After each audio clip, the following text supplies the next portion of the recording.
Pinatawang muli ng contempt si dating presidential spokesperson Attorney Harry Roque ng Quadcom matapos itong hindi dumalo sa ikalimang pagdinig ng komite at hindi isumite ang mga pinasabpinang dokumento kaugnay ng korporasyon nito. Bahagi si Roque ng iniimbestigahan ng Quadcom na umano'y operasyon ng illegal pogo na Lucky South 99 na ni-raid sa Porac, Pampanga.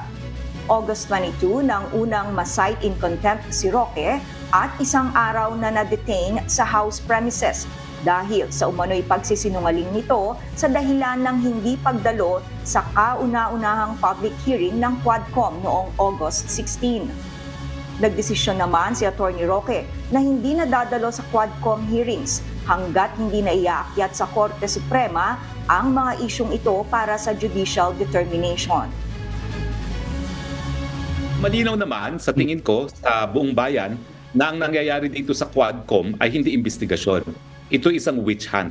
Ang iniimbestigahan dito, Pogo.